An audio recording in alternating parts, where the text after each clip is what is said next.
কামরুন নাহার জহির বাংলাদেশের বিশিষ্ট শিল্প উদ্যোক্তা এবং ব্যবসায়ী। তিনি অনন্ত গ্রুপের চেয়ারপারসন হিসেবে দীর্ঘদিন ধরে নেতৃত্ব দিয়ে আসছেন।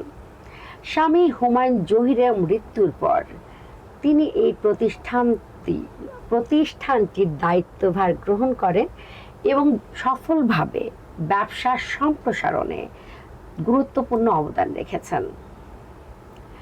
তিনি তার নেতৃত্বে অনন্ত গ্রুপ বাংলাদেশের তৈরি পোশাক RGM, আপনার টেক্সটাইল, স্পিনিং, ডেনিম, নিটওয়্যার এবং অন্যান্য শিল্প খাতে গুরুত্বপূর্ণ একটা অবস্থান তৈরি করেছেন। তিনি হাজার হাজার মানুষের কর্মসংস্থানের সুযোগ করেছেন এবং আন্তর্জাতিক বাজারে বাংলাদেশের পোশাক রপ্তানিতে একটা দারুণ গুরুত্বপূর্ণ ভূমিকা পালন করছেন। তিনি 2024 সালে স্বপ্নজয়ী নারী 2024 এই পুরস্কার পান। তিনি লাখো মানুষের কর্মসংস্থানের সুযোগ করে দিয়েছেন একজন নারী হয়ে। নারীরা কি না পারেন, নারীদের বিচরণ সর্বক্ষেত্রে এবং সফলতার সাথে তারা তা সুন্দর করে তাদের দায়িত্ব পালন করছেন। ঠিক তেমনি আজকে আমাদের যিনি অতিথি, তিনিও একজন নারী। শুধুমাত্র নারী নন, তিনিও একজন সফল নারী উদ্যোক্তা। তিনি তানিয়া ইসলাম। তিনি একজন উদ্যোক্তা এবং ফ্যাশন ডিজাইনার। তার জানা অজানা অনেক কথা জানবো। পুরো অনুষ্ঠান জুড়ে আমাদের সঙ্গেই থাকতে হবে। সুধী দর্শক, দৈনিক কালের সমাজ এবং 21 সংবাদের রোজকারের আয়োজন নারী উদ্যোক্তার সফলতার গল্প অনুষ্ঠানে আপনাদের সবাইকে আমন্ত্রণ জানাচ্ছি। আমি রোমানা শিকদার এবং আমার সঙ্গে আছেন সেই চমৎকার নারী উদ্যোক্তা এবং ফ্যাশন ডিজাইনার তানিয়া ইসলাম। আপু, আসসালামু আলাইকুম। ওয়ালাইকুম সালাম। ভালো আছেন? জি, আমি ভালো আছি। আপনি কেমন আছেন? আলহামদুলিল্লাহ। আপু, আমি তো বললাম আপনার নামটা শুধু এবং আপনি কি কাজ করেন। আপনি আসলে কি কি কাজ করেন এইটা যদি আমার দর্শকদের একটু বলতেন। ধন্যবাদ আপনাকে। আসলে আমার যাত্রাটা শুরু হয়েছিল খুব ছোট করে আর কি। প্রথমে আমি আপনার ফ্যাশন ডিজাইন কোর্স করতে শুরু করলাম। আর এমনিতে তো আমি প্রচুর মানে নিজেদের ভিতরে কাজ করেছি, বাহিরে কাজ করেছি। ছোট থেকে একটা আমার ভিতরে ফ্যাশন ডিজাইন নিয়ে একটা কাজ করতো সব সময়। আমি সবচাইতে মজার কথা বলবো, আমার যখন ম্যাট্রিক পরীক্ষা তখন আমাদের সময় একটা ছিল যে নতুন জামা পরে পরীক্ষা দিতে যাব, স্কুল ড্রেস না। এটা অনেকেই হয়তো জানেন, 90 দশকের কথা। ট্রেন ছিল, জি জি, নতুন ড্রেস পরে পরীক্ষা দিতে যাব। তো আমার পরীক্ষা 2 দিন পরে আমি 2 দিন আগে মেশিনে বসে আমার জামা সেলাই করছিলাম। পড়া বাদ দিয়ে জি জি, ড্রেসটা কতখানি ইম্পর্টেন্ট বোঝান। এইটাই মানে আমার কাছে ফ্যাশন ডিজাইন এবং ড্রেস এটা ছিল ইম্পর্টেন্ট, পরীক্ষাটা অতটা ইম্পর্টেন্ট ছিল না। তারপরে আমার কাজটা তখন থেকেই সবাই প্রশংসা করতো, আমার বন্ধু বান্ধব যে দেখতো যে এখন মানে এত ছোটতেই আমি এত জামা বানায় পড়তে পারি। কারণ আমাদের একটা পারিবারিক সূত্রে আমাদের একটা মেশিন ছিল। তখন একটা মেশিন থাকা অনেক বড় ব্যাপার ছিল বাসায়। তো আমার মাও একটু কাজ জানতেন দেখে আমাদের বাসায় একটা হ্যান্ড মেশিন ছিল। তো সেই মেশিনে আমি আমার কাজ তো টুকটাক করতামই, সাথে কেউ কাজ করতে দিলে আমি খুব খুশি হতাম যে আমাকে এই জিনিসটা বানাতে দিয়েছে। তো আমি খুব খুশি করে তাদেরকে জিনিস বানাইতাম এবং অনেক প্রশংসা পেতাম। এভাবেই চলতে থাকলো। যদিও আমার পড়াশোনা অনেক হয়নি, আমার খুব মানে জলদি শীঘ্রই বিয়ে হয়ে গেছে আর কি। ম্যাট্রিক পরীক্ষার আগেই আমার আপনার বিয়েটা হয়ে গেছে। তো মানে আমার হাজবেন্ড খুব মানে এই করে আমাকে বিয়ে করবেই এরকম একটা ইয়ে। তারপরে আমি পরীক্ষা দিয়েছিলাম। তো আপনার ওই মানে পরীক্ষার পরেও মানে বিয়ের পরেও আমার এটা ছিল সব সময় যে আমি কাজ করব, আমি সেলাই করব। উনি আবার পছন্দ করতেন না সেলাই পুরাই। উনি সব সময় বলতেন, এই সারাদিন সুই সুতা নিয়ে কেন বসে থাকো, তুমি হচ্ছে কয় টাকা লাগে ওটা সেলাই করে নিতে, সেলাই করে নাও। তো আমি যে আমার খুব মানে এই লাগে এখন যে আমি ওই লুকায় রাখতাম সব সময় সেলাই। আমি শাড়ি সেলাই করতেছি, সেলাইটা ও আসার আগেই আমি লুকায় ফেলতাম। তারপর যখন শেষ হয়ে যেত ও খুব খুশি হতো যে এত সুন্দর জিনিস তুমি সেলাই করেছো। যে হ্যাঁ, এটা আমারই করা, কই দেখলাম না তো। সবসময় যে রাগ করো সেলাই সুই সুতা দেখলে, সেই জন্য। তো এইভাবে তারপরে আমার প্রথম একটা ছেলে হলো, খুব মন খারাপ লাগলো। আচ্ছা ছেলে হলো, আমি তো ড্রেস বানায় পরাতে পারবো না তাকে। তারপরে আল্লাহ একটা মেয়েও দিলেন, তখন ওর ড্রেসগুলো আমি পরানো শুরু করলাম। তো ওর যে ড্রেসগুলো সেগুলো সবাই দেখে খুব খুশি হতো যে এত সুন্দর ড্রেস বানাইছি, কেন তুমি বিজনেস করো না? সবাই খালি বলতো কেন তুমি বিজনেসে আসো না? আচ্ছা। তো আমি ওনাকে বললে উনি খুব মন খারাপ করতেন, কেন উনি আবার মানে একটু আলাদা ছিলেন, সবাই তো একরকম হয় না। তো উনি আবার বলতেন যে না, কাজ করতে হবে না, মেয়ে মানুষ বাইরে যে কাজ করবে এটা আমার পছন্দ না। আচ্ছা আচ্ছা আচ্ছা, আমি মেনে নিতাম, যেহেতু ছোট মানুষ বিহেস, উনি যেটা বলতেন আমি সেটাই শুনতাম। তারপরে আপনার হচ্ছে হ্যাঁ, যখন আমার মেয়ের পরীক্ষা মানে ক্লাস 9-10-এ পড়ে, 2016 সাল, আমার কাজের প্রতি দেখে ওনাকেও সবাই বলতো যে ওকে তো তুমি একটা বিজনেসেরই করে দিতে পারো। তো করুক না, ঘরে বসেই করুক, এখন মেয়েরা ঘরে বসেই অনেক কিছু করে। তো তখন উনি হঠাৎ করে 2016 সালে আমাকে ট্রেড লাইসেন্স করে দিলেন। বাহ।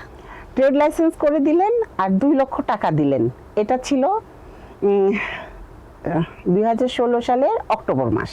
চমৎকার, একদম সব মুখস্থ।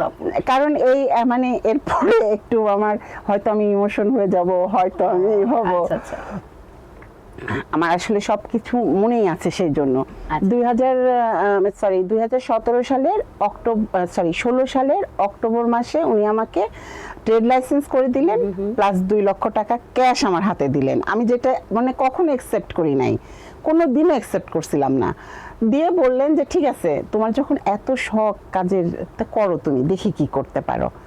আমি ওই টাকাটা পেয়ে আর ওই ট্রেড লাইসেন্স পেয়ে আমি যে কি পরিমাণ খুশি হয়েছিলাম, যেমন হয় আমি 4 তারা পেয়ে গেছি। তো তারপরে আমি সেবার ফার্স্ট এসএমইতে আপনার অ্যাপ্লিকেশন করলাম। এসএমইতে আমি যে এসএমই ইন্টারন্যাশনাল মেলাটা হয় চীনমৈত্রী সম্মেলন কেন্দ্রে, তো সেইখানে আমি একটা মেলার স্টল নিলাম। আচ্ছা। নিয়ে আমি ওই টাকাটা দিয়ে আপনার প্রোডাক্ট রেডি করতে শুরু করলাম। আচ্ছা। প্রোডাক্ট আমি মেলার জন্য আমার সম্পূর্ণ নিজস্ব ডিজাইনে, আমি দেশীয় কাপড়, সম্পূর্ণ দেশীয় কাপড়ে। ঠিক আছে। দেশীয় কাপড়, দেশীয় আমাদের গ্রামের যে ওয়ার্কার তাদেরকে খুঁজে খুঁজে বের করে অ্যাপ্লিকের কাজ, হ্যান্ড স্টিচের কাজ, তারপরে আপনার হচ্ছে বিভিন্ন যেগুলো আমাদের হোম ডেকোর প্রয়োজন হয়। আমার আরেকটা মানে আমার সিগনেচার আইটেম আছে, আপনার হচ্ছে ফোমের কাজ আছে একটা, সেই কাজটা আমি একটা করে বাসায় বসে সেলাই করে ওদেরকে দিচ্ছিলাম, আর ওরা ওটার কপি করে করে আমাকে দিচ্ছিল আর কি। তো আমি এইভাবে যখন শুরু করলাম, তারপরে হঠাৎ 2017 সালের জানুয়ারির 9 তারিখে উনি রোড অ্যাক্সিডেন্ট করলেন, আর 11 তারিখে উনি মারাই গেলেন। না না, আমি সেজন্য বললাম যে হয়তো আমি একটু ইমোশন হয়ে যাবো এই কথাটা বলতে গেলে। তো আমি তখন আসলে কিছুটা ভেঙে পড়েছেন, অবশ্যই থমকে গেলাম। জি একটু সময়, জি জি জি, আপনি একটু পানি খেতে পারেন। না ঠিক আছে, একটু সময় নিলাম, সরি। তো তখন আমার মেয়ের ম্যাট্রিক পরীক্ষার, আমি সত্যি সরি, সবার কাছে সরি, দর্শক আপনাদের কাছেও সরি। তো আসলে তখন আমার মেয়েটার ম্যাট্রিক পরীক্ষার 15 দিন আগে ওর বাবা মারা গেলেন। তখন আমার মেয়েটা ওই আপনার খুলনা এমসিএস ক্যাডেট কলেজে পড়তো। আচ্ছা, আপনি কি তখন খুলনা থাকেন? না না, আমি তখন ঢাকা, বগুড়া। আচ্ছা। আমার হোম মানে আমার হাজবেন্ডের বাড়ি বগুড়াতে, আমার সবকিছু বগুড়াতে।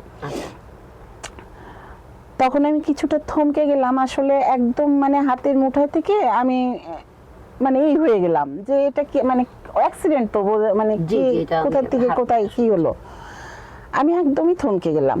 থমকে যাওয়ার পর আমি চিন্তা করলাম যে আমি যদি এখন ভেঙে পড়ি, আমি যদি কিছু হই, তাহলে আমার ছেলেটা তখন মাত্র ব্র্যাক ইউনিভার্সিটিতে ফার্স্ট সেমিস্টার। আচ্ছা। আর মেয়েটা ম্যাট্রিক পরীক্ষা দেয়নি। তখন আমি নিজেকে শক্ত করলাম আর কি, করে মেয়েটাকে কাছে ডেকে বললাম যে আমরা যদি এখন মানে থমকে যাই, ভেঙে পড়ি, আমাদের সামনে যাওয়ার পথ বন্ধ হয়ে যাবে। আর তোমার কয়েকদিন পরে পরীক্ষা, তুমি যদি এটাকে মাথায় রাখো, তাহলে পরে তোমার ওই ম্যাট্রিকের রেজাল্টে এই কথাটা লেখা থাকবে। রাইট।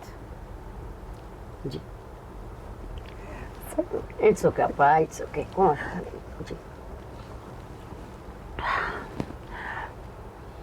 আসলে আমি যতবার হ্যাঁ হ্যাঁ, এটা খুব বুঝতে পারছি আপা, কোনো অসুবিধা নেই এটা। আমি অনেক ট্রাই করছি, জি জি, জানি ইমোশনাল হব না। না না, কোনো অসুবিধা নেই, এটা অবশ্যই হবেন, ইমোশনাল কথাবার্তা অবশ্যই হবে ইমোশনাল। জি, ওকে বুঝালাম, ও তখন বলল যে আচ্ছা ঠিক আছে আম্মু, হ্যাঁ ঠিকই তো, আমাদের তো এটা থাকবে না কোথাও লেখা, আমাদের কষ্টটা আমাদেরকেই বহন করতে হবে।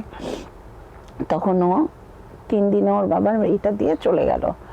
আমি ওখান থেকে আমার যেগুলো কাজ ছিল আপনার ওয়ার্কারদের দেওয়া, আমি ওখান থেকে চলে আসলাম ঢাকাতে আমার ছেলের সাথে, আবার এসে তাদের সাথে আবার ফোনে যোগাযোগ করলাম। করে তার ভিতরেও যেহেতু ওর আব্বু একটা আমাদের শক্তি ছিল, ওর আব্বুরও অনেক পরিচিত লোকের কাছে আমার জিনিস দেওয়া ছিল। কিছু লোক আমার সাথে যোগাযোগ করলো না, কিছু লোক করলো, করে আমি জিনিসগুলো আবার কালেকশন করলাম। তারপরে মার্চ মাসে আমাদের এসএমই মেলাটা হলো, বাহ, আমি করলাম। ওকে, আমার মেয়েও পরীক্ষা দিল, মাশাআল্লাহ, আমার মেয়েও বোর্ডে প্লেস করলো যশোর বোর্ডে, মাশাআল্লাহ। আর আমারও এসএমই মেলাটা আলহামদুলিল্লাহ অনেক ভালো হলো। ওই আমার শুরু, মানে উদ্যোক্তা জীবনের শুরু হলো। উদ্যোক্তা জীবনের শুরুটা আমি এই জন্য এতটা কাহিনী বললাম যে আসলে উনি চাইতেন না, কিন্তু আমাকে যাওয়ার আগে উনিই ব্যবস্থা করে দিয়ে গেলেন যে তুমি এটা শুরু করো। মাত্র 3 মাস আগে কিন্তু উনি আমাকে প্রসেসিং এর জন্য সবকিছু দিলেন। সেই ট্রেড লাইসেন্স, সেই টাকা দিয়েই আমি আজকের এই জায়গায়। চমৎকার চমৎকার, খুব ভালো লাগলো আপু। আপনি আসলেই অনেক মানুষের উৎসাহের কারণ হবেন। আমার মনে হয় যে ঠিক এই অবস্থানে আমরা অনেক নারীরা ভেঙে পড়ি, আমরা আর এগোতে পারি না। কিন্তু আমাদের হচ্ছে তানিয়া ইসলাম আপু তার ব্যতিক্রম, আপু দেখিয়ে দিয়েছেন যে জীবন আসলে একটা মানুষ তার জীবন সঙ্গী, তিনি অবশ্যই ব্যথিত হয়েছেন, অবশ্যই তিনি ভেতরে ভেতরে দুমড়ে মুচড়ে গিয়েছেন, এটা খুব স্বাভাবিক। কিন্তু তারপরেও তিনি কিন্তু তার সংসারের হাল ধরেছেন এবং আলহামদুলিল্লাহ তিনি আজকে একজন সফল নারী উদ্যোক্তা। তার সফলতার কথা বলে আমরা আরো শুনবো, আমাদের সঙ্গে থাকুন। আপু, এবার একটু জানতে চাই যে আপনার জন্মটা আসলে কোথায়, জন্ম এবং বেড়ে উঠেছেন কোথায়? আমার জন্ম পাবনাতে, আমার হোম ডিস্ট্রিক্ট পাবনা শহর একদম প্রপারে। আর আমার বেড়ে ওঠাটা বিভিন্ন জায়গায়, যেহেতু আমার মা জব করতেন, চাকরি করতেন আর কি, আমার বাবাও চাকরি করতেন, আমার মাও চাকরি করতেন। তো যেহেতু মহিলা চাকরি করলে তার সাথেই বাচ্চারা থাকেন, তো আমরা ছিলাম 2 বোন 1 ভাই। আমার ভাইটা ছিল খুব ছোট, আর আমরা 2 বোন পিঠাপিঠি ছিলাম। তো আমরা আম্মা যেখানে বদলি হতেন, আমাদের মানে 2 বোনকে আবার আমার মামা যেতে দিতেন না। আমার মামা বলতেন, না তুমি কোথায় যাচ্ছ না যাচ্ছ, সেই এলাকা কেমন হয় না হয়, ওদেরকে আমাদের কাছে রেখে যাও। কিন্তু ভাইটা যেহেতু ছোট, সেহেতু আম্মার সাথে থাকতো। তারপর আম্মা সেখানে সেট হলে আমরা সেখানে যেতাম। সেই সূত্রে আমরা কিছুদিন ময়মনসিংহ থেকেছি, কিশোরগঞ্জ থেকেছি, টাঙ্গাইলে আমি যখন থাকি তখনই আমার ম্যাট্রিক পরীক্ষা দেওয়া হয়েছে। আর বেশ সময়টা আমাদের ঢাকাতে কেটেছিল, আর ম্যাক্সিমাম ঢাকাতে, তারপরেই বলবো পাবনাতে নানির বাসায়, আর তারপরে মায়ের সাথে। চমৎকার। আপনি এবার একটু বলেন যে আপনি হচ্ছে, যেহেতু আপনি ছোটবেলা থেকে ফ্যাশন ডিজাইনিং এর প্রতি খুব আকৃষ্ট ছিলেন এবং আপনি এসএমই প্রশিক্ষণও নিয়েছেন, এখন হচ্ছে আপনার কি ফেসবুক পেজ আছে? এটা জি, আমার একটা পেজ আছে, কিন্তু অ্যাকচুয়ালি পেজটা তো অতটা মেইনটেইন আমি করতে পারি না, কিন্তু পেজ আছে, সাতরং ফ্যাশন এন্ড হ্যান্ডিক্রাফটস নামে একটা পেজ আছে। ম্যাক্সিমাম টাইম তো আমাদের মেলা করতে বাইরে যেতে হয় আর কি। আমি প্রায় 8-9টা দেশে মেলা করেছি, দেশের বাইরে। জি জি, মানে আপনারা দেখেন যে আপু সেই পাবনায় জন্মগ্রহণ করা নারী আপুটি, আমাদের এই আপুটি, যিনি বিভিন্ন বাংলাদেশের বিভিন্ন বিভাগীয় শহরে, জেলা শহরে ঘুরেছেন মায়ের সঙ্গে, সেই আপুটা আজকে হচ্ছে পৃথিবীর বিভিন্ন 8টি দেশে মেলা করছেন। চমৎকার না বিষয়টা? আপু, এবার একটু জানতে চাই যে মেলাটা আপনি তো প্রথমে শুরু করলেন এসএমই মেলা দিয়ে, এরপরে হচ্ছে আপনার সফলতা ওখান থেকে এলো, এরপরের কাহিনীটা একটু ছোট করে বলবেন। জি অবশ্যই। প্রথমে যখন আমি এসএমই মেলা করলাম, আমার সম্পূর্ণ প্রোডাক্ট তো নিজের তৈরি ছিল, অবশ্যই সেটা সবার চোখেই ধরা পড়বে যে এই প্রোডাক্টগুলো আলাদা ছিল। তো সেইবারই এসএমই থেকে আমাকে ইন্ডিয়াতে মেলাতে দেওয়া হয় 18 সালে। বাহ। তো মেগা ট্রেড ফেয়ার, যেটা আমাদেরকে স্টল ভাড়া ওখানে নেওয়া হয় না, আমরা স্টল ভাড়া আমাদেরকে সরকার প্রোভাইড করেন। হ্যাঁ, আমরা এসএমই উদ্যোক্তা হিসাবে গিয়েছিলাম। সেই মেলাটা আমার অনেক ভালো হয়েছিল এবং ওখান থেকে হাই কমিশনার থেকে আমার প্রোডাক্টের অনেক সুনাম করেছিল এবং মানে এক্সেলেন্ট একটা সেল ওখানে আমার হয়ে গেছিল। আপনি ইন্ডিয়া ছাড়া আর কোথায় কোথায় মেলা করেছেন? ইন্ডিয়া ছাড়া নেপালে করেছি, শ্রীলঙ্কাতে করেছি, ইন্দোনেশিয়াতে গিয়েছি, চায়নাতে 2বার গিয়েছি, তারপরে আপনার হচ্ছে মালয়েশিয়াতে, থাইল্যান্ডে গিয়েছি। এখন মানে ইন্ডিয়াতে অনেকবার আর নেপালে 6বার গেছি, চায়নাতে 2বার গেছি আর সব জায়গায় 1বার করে গেছি। জি। তো আপু পৃথিবীর এই যে ধরেন নেপাল, শ্রীলঙ্কা, মালয়েশিয়া, থাইল্যান্ড, তো মালয়েশিয়া এগুলো মুসলমান দেশ, হয়তো ওরা সালোয়ার কামিজ পরে নারীরা, বাট থাইল্যান্ডে আমাদের বাংলাদেশি পোশাক যায় বা ওরা খুব লুফে না এরকম কিছু? জি। আচ্ছা, ওখানে আপনি কোন টাইপের জিনিসগুলো নিয়ে যান? ওখানে মেয়েদের পোশাকের ভিতরে ফতুয়াটা খুব চলে, ফতুয়া শর্ট এই যেটা আর কি, জি জি, প্যান্টের সাথে যেগুলো পরে, আবার আপনার প্যান্ট যায়, প্লাজো যায়, বিশেষ করে হাতের কাজের ফতুয়া টাইপের, কামিজ টাইপের যেখানেই নেওয়া যায় সেখানে। চায়নাতেও তো ওরা আমাদের মতো নয়, কিন্তু চায়নাতেও কিন্তু আমাদের এইসব প্রোডাক্ট, নকশিকাঁথার প্রোডাক্ট প্রচুর সেল হয়। আমরা কিন্তু কোনো একটা প্রোডাক্ট ফিরায় নিয়ে আসিনি, আলহামদুলিল্লাহ। আলহামদুলিল্লাহ। বলেন কি, বিষয়টা আমার কাছে খুবই ভালো লাগছে যে আমরা যেখান থেকে মানে আমরা যখন চায়না থেকে তৈরি পোশাক নিয়ে আসি, আমদানি করে আনি, আমরা থাইল্যান্ড থেকে আনি, সেখানে আমাদের বাংলাদেশি পণ্য চলে যাচ্ছে পৃথিবীর বিভিন্ন দেশে। খুবই ভালো লাগলো আপু, মানে অনেক ভালো লাগলো আপনার এই কি বলে আপনার এই সফলতা দেখে। আমি আরেকটু বলি এখানে, যেমন ইন্ডিয়ার পোশাকের জন্য বা ইন্ডিয়ার কাপড়ের জন্য একটা সময় আমরা বাঙালিরাই পাগল থাকতাম। ইন্ডিয়ান কাপড় বলতে আমরা কিন্তু খুব পছন্দ করতাম, কিন্তু ইন্ডিয়াতে আমাদের প্রোডাক্টের যে এত চাহিদা, এত ডিমান্ড, যেটা আমি নিজেই আশ্চর্য হয়েছি। এমনকি এমন কিছু কাস্টমার আমার আছে যে এখনো ওনারা আমার কাছ থেকে মানে রীতিমতো পোশাক আশাক নেয়, মানে হোম ডেকোরের জিনিসপত্র নেন। চমৎকার। মানে আমাদের তানিয়া ইসলাম আপু বাংলাদেশে তো সুপরিচিত এবং এই তার সুনাম কিন্তু পৃথিবী দেখেন 8টি দেশে ছড়িয়ে গেছে এবং নিয়মিত ইন্ডিয়া থেকে এখন আপনার কাছে অর্ডার আসে এবং আপনি সেগুলো দিচ্ছে। মানে ব্যাপারটা অনেক বেশি চমকপ্রদ না? বলেন তো, আপনার কেউ কি উৎসাহিত হচ্ছেন? যারা যারা উৎসাহিত হচ্ছেন আপনারা কিন্তু এই অনুষ্ঠানটি মনোযোগ দিয়ে শুনবেন। তানিয়া আপুর থেকে আমরা অনেক কিছু শিখবো। আপনি এবার একটু জানতে চাই যে আপনি তো ব্যবসা শুরুতে ভাই আপনাকে ট্রেড লাইসেন্স করে দিয়েছে এবং আপনি নিজেই ধরেন প্রশিক্ষণ নিয়ে শুরু করেছেন। এখন আপনার কি মনে হয় যে একজন নতুন উদ্যোক্তার জন্য মানে বিষয়গুলো আসলে একটু ক্রমান্বয়ে যদি বলেন যে কি কি করতে হবে, একটু যদি ছোট করে বলেন আমার মনে হয় একটু উপকার হয়। নতুন উদ্যোক্তাদের আসলে সবার আগে থাকতে হবে নিজস্বতা। নিজস্বতা না থাকলে আসলে সামনে এগুলো, আমি একজনের জিনিস দেখে একটা কপি করব, সেটা ওখানেই শেষ হয়ে যাবে, সেখানে কোনো নিজস্বতা থাকবে না। আমাকে এমন কিছু চিন্তা করতে হবে, আমাকে চিনবে কিভাবে যে এই পোশাকটা বা এই হোম ডেকোরের এই জিনিসটা আমি কোথা থেকে নিয়েছি, এই জিনিসটা আমি অমুকের মানে অমুক জনের কাছ থেকে পেয়েছি, সেখানেই আমাকে যেতে হবে। কেন আমার কাছে আসবে? এই জন্য আসবে যে আমার ওই প্রোডাক্টটা অন্য কোথাও পাবে না। আর এই কারণেই ম্যাক্সিমাম এই কারণটার কারণে কিন্তু আপনার ওই অনলাইন বিজনেসটা আমার হয় না, কারণ আমি ওই ছবি আপলোড করতে পছন্দ করি না খুব একটা। ছবি আপলোড করলে কপি হয়ে যায়। আচ্ছা, চমৎকার বলেছেন আপু।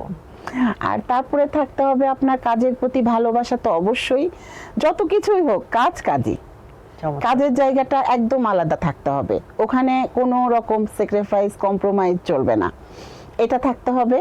আর কাজকে তো ভালোবাসতেই হবে, তাহলে এগোনো যাবে ইনশাআল্লাহ। আপনি খুব অল্প টাকায় অল্প সাথেই আপনি এগোতে পারবেন, তাই না? আমি ছোট করে বলছি আর কি, আমি তো মাত্র 2 লক্ষ টাকা দিয়ে শুরু করছি, এটা আপনি 20,000 টাকা দিয়েও শুরু করতে পারেন। তাই নাকি? বাহ। 20,000 টাকা দিয়ে আপনি 20টা ড্রেসের জন্য এই করলেন, ওই 20টা সেল করে যে প্রফিট হলো ওটা দিয়ে আপনি বাড়ালেন, ওটা দিয়ে আপনি বাড়ালেন। যেহেতু আমার মেলার বিষয় ছিল প্রথমবারই, সেই কারণে আমাকে হয়তো একটু উনি থাকবেন না এইসব কারণেও হতে পারে যে আমাকে তখন উনি এটা দিয়েছিলেন যে তুমি প্রোডাক্ট রেডি করো, তুমি তোমার কাজ করো। আল্লাহ তাআলাই ভালো জানেন, আল্লাহ সর্বজ্ঞানী। সো আপু কিন্তু চমৎকার বলেছেন যে আপনি 20,000 টাকা থেকে শুরু করতে পারেন। তবে আমাদের এই অনুষ্ঠানে অনেকেই এসেছেন যারা 4,000 টাকা 5,000 টাকা দিয়ে তাদের উদ্যোক্তা জীবন শুরু করেছেন। সো আমার মনে হয় মূলধন খুব একটা প্রতিবন্ধকতা হতে পারে না। আপনার কম মূলধন থাকলে আপনি কম করে শুরু করুন, কিন্তু তবুও শুরু করুন, ঘরে বসে থাকবেন না। আর আপনারা যারা হচ্ছে যে যেটায় পারদর্শী, আপনারা সেটা আগে চিনুন, আপনাদের নিজেদের জানুন, এবং আপনারা যেটায় পারদর্শী সেটাকে আরও হচ্ছে ঝালাই মাজাই করে আপনার স্কিলটাকে আরও ডেভেলপ করুন। এবং এরপরে আপনাকে ধৈর্য ধরতে হবে, পরিশ্রম করতে হবে, এবং হচ্ছে এই মানে কঠোর পরিশ্রম করলে আপনার সফলতা আসবেই। আপু, এবার একটু জানতে চাই যে আপনি যখন প্রথম যে বাণিজ্যিকভাবে বা মেলাটা করে যখন সফল হলেন, তখন তো ভাইয়া ছিল না, তো ওই টাকাগুলো যখন পেলেন তখন আপনার অনুভূতিটা একটু ছোট করে যদি বলতেন। আসলে সেই অনুভূতি ভুলারও না, জি আবার আপনার প্রকাশ করার মতো কোনো ভাষাও আসে না।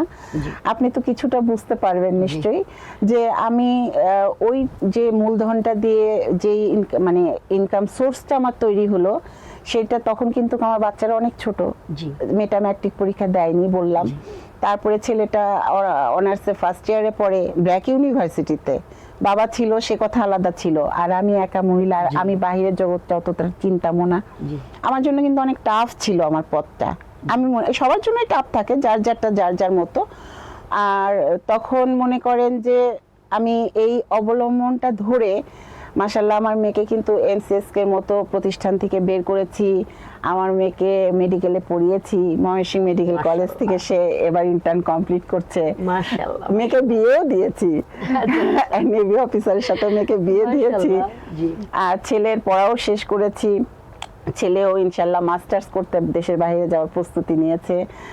আর মনে করেন যে এই ইনকামে ওই ইনকামটা থেকেই, তাহলে ওটা কিন্তু আমার কাছে অনেক গুরুত্বপূর্ণ ছিল। অবশ্যই অবশ্যই। জি, চমৎকার বলেছেন আপু। এবার একটু বলবো যে আমাদের দৈনন্দিন জীবন আসলে ধরেন এই যে আমাদের ডেলিভারি দিতে হয়, আপনার যে পোশাকগুলো ডেলিভারি দিতে হয়, আপনি এটা কি হচ্ছে বাংলাদেশের কোনো ডেলিভারি কোম্পানির সাথে চুক্তিবদ্ধ, নাকি হচ্ছে আপনি পার্সোনাল করে ডেলিভারি দেন? আমি সাধারণত সুন্দরবন কুরিয়ার সার্ভিসেই ডেলিভারি দিই, যেহেতু আমার সিঙ্গেল পিস কম বিক্রি হয়, মানে ওই যে অনলাইন ভিত্তিক যেভাবে সেটা হ্যাঁ কম হয়। করোনাকালীন টাইমে একটু করেছিলাম, সেটা আমি ভালোই চলেছিল, তখন আমি আপনার ওই যে পাঠাও কুরিয়ার সার্ভিস দ্বারা ওটা করেছিলাম। আর এমনিতে ম্যাক্সিমাম আমার সুন্দরবন কুরিয়াতেই যায়। আচ্ছা আপু, আপনার হচ্ছে ডেলিভারি নিয়ে কোনো খারাপ অভিজ্ঞতা বা ভালো অভিজ্ঞতা কি আছে কোনো? হ্যাঁ, সামান্য একটু খারাপ নেগেটিভ কিছু বলতে চাই না, কারণ নতুন উদ্যোক্তারা ভয় পাবে, আবার তাদের জানাও দরকার।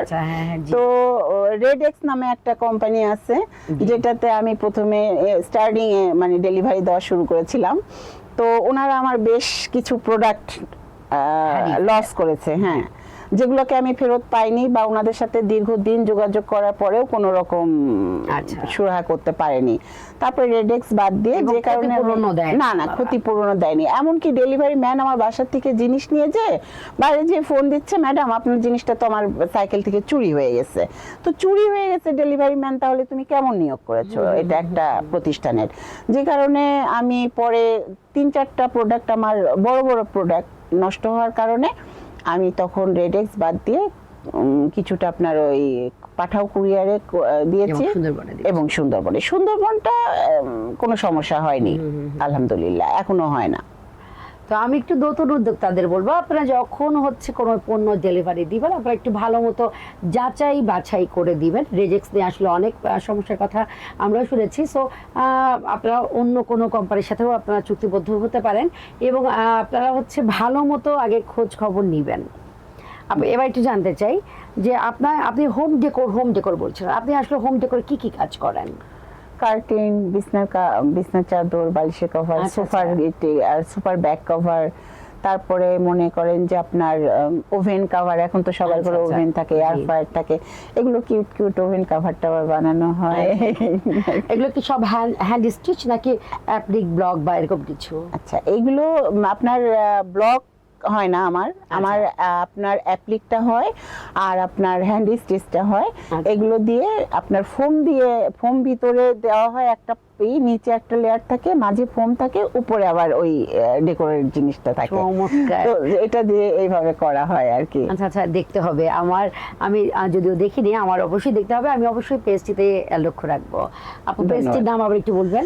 7 রং ফ্যাশন অ্যান্ড হ্যান্ডিক্রাফটস, বগুড়া। হ্যাঁ, 7 রং ফ্যাশন অ্যান্ড হ্যান্ডিক্রাফটস, এটা হচ্ছে বগুড়া, এই পেজটা মানে বগুড়া থেকে ক্রিয়েট করা হয়েছে। বগুড়া থেকে ক্রিয়েট করছি, মানে আমার ট্রেড লাইসেন্স এবং আমার কারখানাটা বগুড়াতেই, যে আচ্ছা, কারণে এসএমইতে বা আমাকে যারা চেনেন তারা বগুড়া তানিয়া বললে এক নামে চিনবে, এই জন্য বললাম। এক নামে চিনে, বুঝতেই পারছেন আপু কতখানি সফল। এবং আপনারা কিছুক্ষণ আগে নিশ্চয়ই শুনেছেন যে আপু তার মেয়েকে হচ্ছে মেডিকেলে পড়িয়েছেন এবং মেয়ে অতি শীঘ্রই ইন্টারভিউ করে বের হচ্ছেন। আপু আমরা অনুষ্ঠানের একদম শেষের দিকে এখন একটু আমরা কয়েকটা কথা ঝটপট জানতে চাই, সেটা হচ্ছে যে আপনার কি মনে হয় যে মেলা করাটা, আপনি কি মেলা করেছেন? জি, আমি মেলা করেছি। আচ্ছা, মেলা করা, হ্যাঁ আমরা শুনেছি আপনি দেশের বাইরে অনেক জি। করেছেন। এই মেলা করাটা একজন উদ্যোক্তার জন্য কতখানি জরুরি? মেলা করাটা আমি মনে করি অনেক জরুরি, কারণ মেলা করলে হয় কি আপনার, আমি যেটা ফিল করছি বা আমি যেটা করি আমি সেটাই বলছি। জি। মেলা করলে ইনস্ট্যান্ট আপনার জিনিসটা সেল হয়ে যায় এবং মানিটা আপনার হাতে চলে আসে। অতি দ্রুত cash হ্যাঁ হ্যাঁ, okay. তো আপনি 7 দিনের 5 দিনের 3 দিনের যেটাই মেলা করা হোক না কেন, প্রোডাক্ট আপনার সেল হবেই যদি মানসম্মত প্রোডাক্ট হয়, আপনার জি। থাকে, চয়েজেবল প্রোডাক্ট যদি আপনার হাতে থাকে, প্রোডাক্ট সেল হবেই, এমন হবে না যে প্রোডাক্ট আপনার সেল হবে না। ওকে, সেল হবেই, আর সেল হলে ইনস্ট্যান্ট আপনার হাতে একটা টাকা চলে আসলো। জি। আচ্ছা আপু, আমাদের অনুষ্ঠানে একটা সেগমেন্ট থাকে, সেটা হচ্ছে একটু গান বা কবিতা বলা। আপনি আসলে কোনটা বলতে চান আমাদের একটু বলেন তো আপু। আসলে আমি সেভাবে কোনোটাতেই অভ্যস্ত কোনো নই। অসুবিধা নেই। তারপর আমরা যেহেতু অনুষ্ঠান শেষ, তো একটু জি, শুনতে জি। শুনতে আমরা বাড়ি যাবো আর কি। আচ্ছা, তাহলে আমার আম্মার খুব প্রিয় একটা কবিতা, জি। সেটাতে আমি 2 লাইন হ্যাঁ, বলবো। হ্যাঁ, জি জি।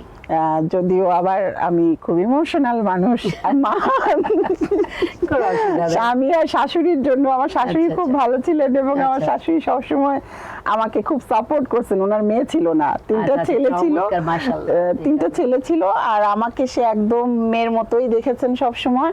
জি। তো ওনাদেরকে আমি সব সময় মিস করি, এই জন্যই আর কি বলছি যে এমন একটা বিষয় যে আমি সবসময় ইমোশনাল হয়ে যাই।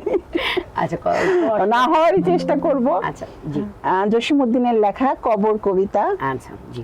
এইখানে তোর দাদির কবর, ডালিম গাছের নিচে 30টি বছর ভিজিয়ে রেখেছি 2 নয়নের জলে।